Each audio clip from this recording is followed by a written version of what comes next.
LRS కోసం జిల్లాకో team దరఖాస్తులను వేగంగా పరిష్కరించాలి. డిప్యూటీ సీఎం భట్టి సిబ్బంది కొరత ఉంటే ఇతర శాఖల నుంచి తీసుకోవాలి.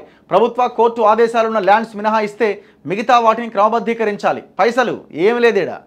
ఇప్పుడు ధరణి మీద జిల్లాకు కమిటీ, మండలానికి కమిటీ అయ్యారు. మీరు చూడండి, ధరణిని ఏం చేయాలి? ధరణి వల్ల నష్టపోయిన రైతుల కోసం జిల్లాకు కమిటీ, మండలానికి కమిటీ, గ్రామానికి కమిటీ ఉండదు.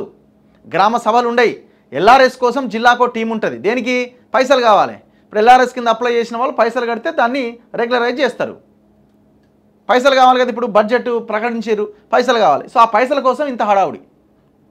మరి అదే ధరణి సమస్య కోసం నా పేరు మీద నా భూమి ఇంకోటి పేరు మీదకి పోయింది, నా భూమి ఇంకోటి కబ్జా చేసిండు, సాదా బైనామా కింద అప్లై చేసిన దాని పెండింగ్లో ఉంది. వీటి కమిటీలు ఉన్నాయి.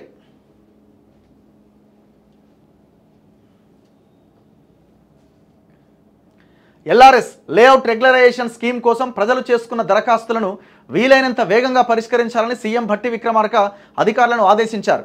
ఇందుకోసం 33 జిల్లాల్లో ప్రత్యేకంగా ఒక్కో స్పెషల్ టీంను ఏర్పాటు చేసుకోవాలని సూచించారు.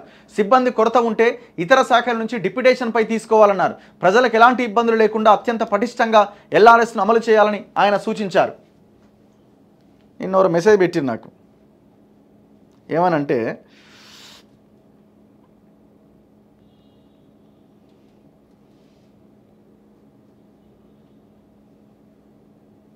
ఇగో భట్టి గారికి ఎల్ఆర్ఎస్ గురించి ఏబీసీడీలు కూడా తెలివై.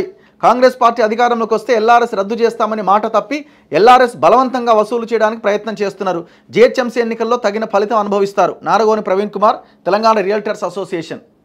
వీళ్ళు ఏమన్నారంటే, గతంలో ఎల్ఆర్ఎస్ పైసలు వసూలు చేస్తుంటే ఎవరు బీఆర్ఎస్ వాళ్ళు ప్లాన్ చేస్తే మేము అధికారంలో కానీ మొత్తం తీసి అవతల పడేస్తాం, ఫ్రీగా ఎల్ఆర్ఎస్ అని స్టార్ట్ చేసిరు. మళ్ళీ అధికారంలోకి రాగానే ఇప్పుడు అక్కడ 10,000 కోట్లు వచ్చే అవకాశం ఉంది. ఆ వాసన దొరికింది. ఇప్పుడు ఎల్ఆర్ఎస్ వసూలు చేయాలని, రెగ్యులరైజేషన్ డబ్బులు వసూలు చేయాలని రెడీగా కూర్చున్నారు. ఎంత ఘోరం చూడండి. వీళ్ళకి అవసరం ఉన్న దగ్గరేమో ఎంత ఫాస్ట్గా రియాక్ట్ అవుతారు.